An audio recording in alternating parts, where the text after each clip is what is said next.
बच्चों, आप सभी का स्वागत है मेरे YouTube चैनल अनोखा अंदाज में। तो इस चैप्टर में हम लोग इस वीडियो में हम लोग चैप्टर 3 जो होने वाला है मोशंस ऑफ द अर्थ, उसके क्वेश्चन आंसर्स और एक्सरसाइज पार्ट को देखेंगे। फर्स्ट क्वेश्चन क्या है? What is the angle of inclination of earth's axis with its orbital plane. Earth का जो झुकाव है वो दो तरह से होता है ना, एक एक्सिस पे होता है, एक ऑर्बिट पे होता है। तो जो ऑर्बिट पर उसका झुकाव है या इंक्लिनेशन है उससे पूछ रहा है, तो कितना है? 66.5 डिग्री। नेक्स्ट क्वेश्चन क्या है? Define rotation and revolution. मतलब जो रोटेशन है और जो रेवोल्यूशन है उसको यहाँ पर डिफाइन करना है कि वो होता क्या है। तो सबसे पहले rotation is the movement of earth on its axis. जब अर्थ अपना एक्सिस पे मूव करता है तो उससे हम लोग रोटेशन बोलते हैं।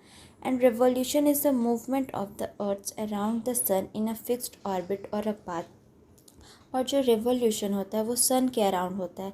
जैसे सन यहाँ है और इसके ऑर्बिट पे ऐसे अर्थ यहाँ पर रोटेट करे सन के अराउंड, तो इसको रेवोल्यूशन बोलेंगे।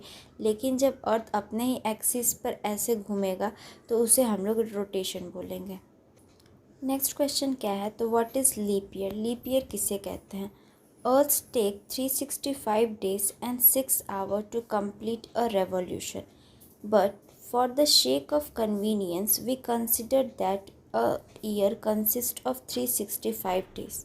The 6 hours that is ignored make one day 24 hours over a period of 4 years. This one day is added to that year of the month of February. Therefore, for after every 4 years, February has 29 days and that year is known as the leap year.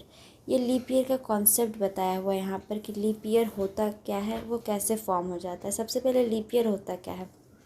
तो जो 365 days रहता है इसमें अर्थ अपना एक revolution complete करता है, जिसको हम लोग अपना कन्वीनियंस के लिए 365 डेज़ ले लिए हैं। लेकिन ये एग्जैक्टली 365 नहीं होता, 365 एंड 6 आवर होता है। लेकिन इसको हम लोग 365 मान लेते हैं और 6 आवर को इग्नोर कर देते हैं। तो जो ये 6 आवर है ये हर 4 साल के बाद ऐड होते जाता है एक साल में। तो हर 4 साल के बाद 366 डेज़ में कन्वर्ट हो जाता है और फेबररी में 1 डे एक्स्ट्रा ऐड हो जाता है, इसलिए फेबररी 29 डेज़ का हो जाता है। ये आप लोगों को नहीं समझ में आया होगा अच्छे से, तो चैप्टर में मैंने इसे बहुत अच्छे से समझाया है, लिंक डिस्क्रिप्शन में दिया हुआ है, आप लोग जाके चेकआउट कर सकते हो। तो नेक्स्ट क्वेश्चन देखते हैं अब हम यहाँ पर। नेक्स्ट क्वेश्चन क्या यहाँ पर बोल रहा है कि नेक्स्ट क्वेश्चन है differentiate between summer solstice and winter solstice. यानी जो समर सोलेस्टाइल होता है वो और जो विंटर सोलेस्टाइल होता है वो दोनों का जो बीच का डिफरेंस है उसको हम लोग को यहाँ पर क्लियर करना है। तो समर सोलेस्टाइल को देखते हैं। It is the position of the earth when the rays of the sun fall directly on the tropic of cancer. जब ट्रॉपिक ऑफ कैंसर पे डायरेक्ट सन रेज पड़ता है तब समर सोलेस्टाइल फॉर्म होता है। और विंटर सोलेस्टाइल फॉर्म होता है जब ट्रॉपिक ऑफ कैप्रिकॉर्न पे डायरेक्ट सन रेज पड़ता है। एक डिफरेंस हम लोगों ने यहाँ देखा कि जो समर सोलेस्टाइल है उसमें ट्रॉपिक ऑफ कैंसर पे डायरेक्ट सन रेज पड़ता है, जबकि विंटर सोलेस्टाइल में ट्रॉपिक ऑफ कैप्रिकॉर्न पे डायरेक्ट सन रेज पड़ता है। नेक्स्ट देखते हैं। In this position the north pole is tilted towards the sun. जब समर सोलेस्टाइल का कंडीशन रहता है इसमें नॉर्थ पोल जो है वो सन की तरफ टिल्ट किया हुआ रहता है, लेकिन विंटर सोलेस्टाइल में जो नॉर्थ पोल रहता है ये सन से दूर चला जाता है, यानी उस टाइम पे हल्का टिल्ट हो जाता है अपोजिट डायरेक्शन में। नेक्स्ट देखते हैं। Due to large portion of the northern hemisphere gets light of the sun, it is summer in the northern hemisphere. अभी देखा ट्रॉपिक ऑफ कैंसर पे डायरेक्ट सन रेज पड़ रहा है। ट्रॉपिक ऑफ कैंसर कहाँ है? तो नॉर्दर्न हेमिस्फीयर पे है। जब नॉर्दर्न हेमिस्फीयर पे डायरेक्ट सन रेज पड़ रहा है तो वहाँ पर समर्स होता है, और यही कंडीशन रिवर्स हो जाएगा सदर्न हेमिस्फीयर पे, वहाँ पर विंटर चला जाएगा। समर कहाँ रहेगा? तो नॉर्दर्न हेमिस्फीयर पर, विंटर आ जाएगा सदर्न हेमिस्फीयर पे। During this period northern hemisphere days are longer than nights. जब गर्मी का मौसम है समर सोलेस्टाइल में यहाँ पर, तो यहाँ पर जो दिन रहता है वो बड़ा रहता है नाइट के कंपैरिजन में। During this period northern hemisphere nights are longer than days. यहाँ पर नाइट्स जो है वो लॉन्गर रहेगा और यहाँ पर डेज जो है वो लॉन्गर्स रहेगा। तो ये था डिफरेंस जो समर सोलेस्टाइल और विंटर सोलेस्टाइल में हम लोगों ने देखा। क्वेश्चन देखते हैं यहाँ पर क्या बोल रहा है। तो क्वेश्चन है व्हाट इज़ एन इक्विनॉक्स, मतलब इक्विनॉक्स किसे कहते हैं। तो देखो समझते हैं यहाँ पर क्या बोल रहा है। Equinox is the position of the earth when direct rays of the sun fall on the equator.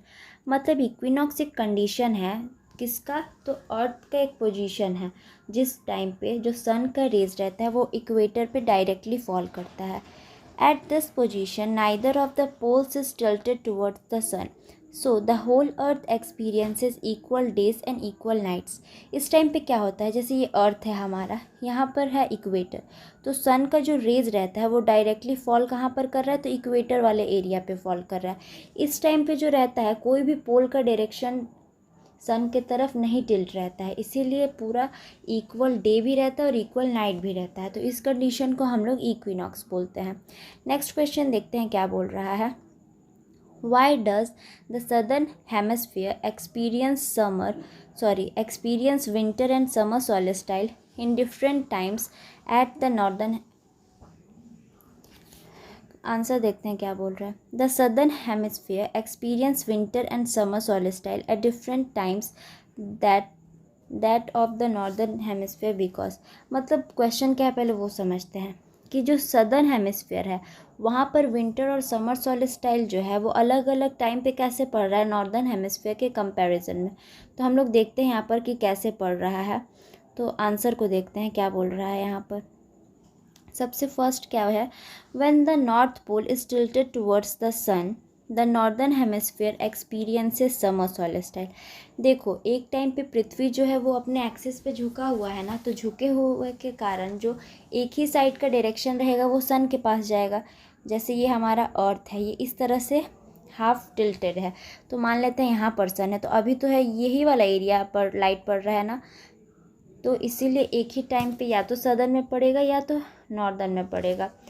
तो अब नेक्स्ट क्या बोल रहा है, at this time since the south pole is tilted away from the sun the southern hemisphere experiences winter solstice. ये earth है, यहाँ पर ये टिल्ट है ऐसे, यहाँ पर सन है, ठीक है, तो मान लेते हैं ये नॉर्दर्न हेमिस्फीयर है, ये सदर्न हेमिस्फीयर है। तो यहाँ पर अभी जो नॉर्दर्न हेमिस्फीयर है वहाँ पर डायरेक्ट सन रेज पड़ रहा है, और जो सदर्न पार्ट है यहाँ पर जो सदर्न पार्ट है तो वो दूर है, तो दूर होने के कारण यहाँ पर उसका डायरेक्ट रेज नहीं पड़ रहा है, इसलिए नॉर्दर्न हेमिस्फीयर पे हम लोग समर देखते हैं, जबकि विंटर सोलिस्टाइल कहाँ ऑब्जर्व करते हैं, सदर्न हेमिस्फीयर पे। नेक्स्ट क्या बोल रहा है, when the north pole is tilted away from the sun the northern hemisphere experiences winter solstice. तो यहाँ पर कंडीशन रिवर्स हो जाएगा। यहाँ पर बोलना क्या चाहता है, इतने पार्ट में लंबा चौड़ा लिख दिया है, तो देखो समझो क्या बोल रहा है। जैसे ये हमारा अर्थ है, ये एक्सिस पे अपना टिल्टेड है, और यहाँ पर ये सन है, ठीक है, तो फिर नॉर्दर्न हेमिस्फीयर है, ये सदर्न हेमिस्फीयर है। तो जो सन का रेज पड़ रहा है कोई एक ही साइड पे पड़ेगा, इस बार जब ये नॉर्दर्न में पड़ रहा है तो सदर्न हेमिस्फीयर पे विंटर हो जाएगा, क्योंकि जहाँ पर लाइट आएगा वहाँ पर गर्मी रहेगा, यानी नॉर्दर्न हेमिस्फीयर पे अभी समर है और सदर्न हेमिस्फीयर पे विंटर है। लेकिन ये कंडीशन रिवर्स हो जाएगा कब, जब यहाँ पर मान लेते हैं ये अब सदर्न हेमिस्फीयर है और ये नॉर्दर्न हेमिस्फीयर है, तो अब लाइट कहाँ पड़ रहा है, तो सदर्न हेमिस्फीयर पे पड़ रहा है, तो सदर्न में पड़ रहा है, तो सदर्न में क्या हो जाएगा, समर हो जाएगा, और नॉर्दर्न में नहीं पड़ रहा है तो वहाँ पर क्या रहेगा, विंटर रहेगा। तो यही बताना चाह रहा है कि एक ही टाइम पे डिफरेंट अलग अलग तरीके से कैसे लाइट पड़ रहा है, ठीक है। अब नेक्स्ट क्वेश्चन देखते हैं। अब यहाँ पर नेक्स्ट क्वेश्चन हमारा क्या बोल रहा है, why do the poles experience about 6 months day and 6 months night. मतलब पोल जो है वहाँ पर 6 month का डे और 6 month का नाइट क्यों होता है। तो आंसर देखते हैं ऐसा होता क्यों है। The pole experience about 6 month of day and 6 month of night because of the tilt of the earth on its axis.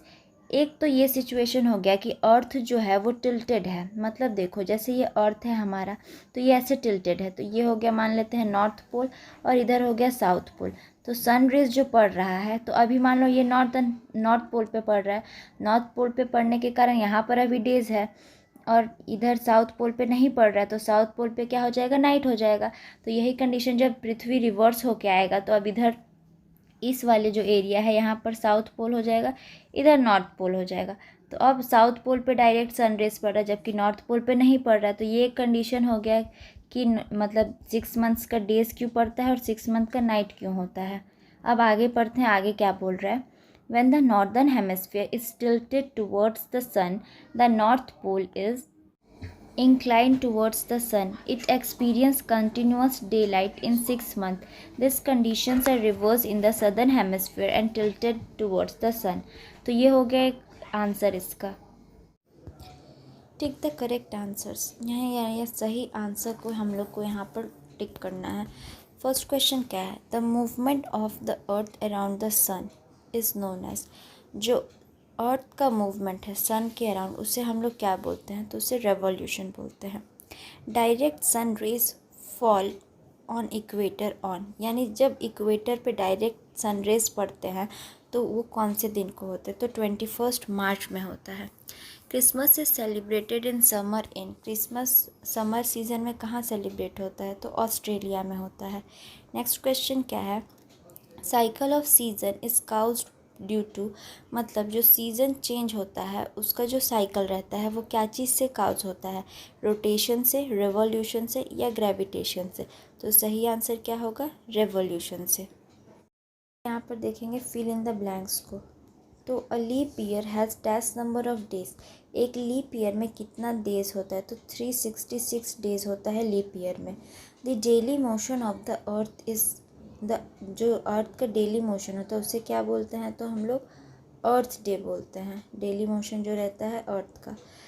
The earth travels around the sun in an elliptical orbit, जो earth रहता है वो सन के around कौन से orbit में travel करता है, तो एक इलेप्टिकल ऑर्बिट में ट्रैवल करता है। अब हम लोग अपना नेक्स्ट क्वेश्चन देखते हैं, तो वो क्या बोल रहा है, the sun rays fall vertically on the tropic of dash on 21 June, मतलब 21 जून को ट्रॉपिक ऑफ कैंसर पे या ट्रॉपिक ऑफ कैप्रिकॉर्न पे वर्टिकली सन रेज कहाँ पड़ रहा है। वर्टिकली का मतलब होता है डायरेक्टली, तो 21 जून को डायरेक्टली सन रेज कहाँ पड़ता है, तो हम लोगों को पता है ये कैंसर पे पड़ता है। फिर नेक्स्ट क्वेश्चन देखते हैं, days are shorter during dash season, days जो रहता है वो शॉर्टर हो जाता है किस सीज़न में, तो हम लोग सब जानते हैं विंटर सीजन में डेज जो रहता है वो शॉर्टर हो जाता है।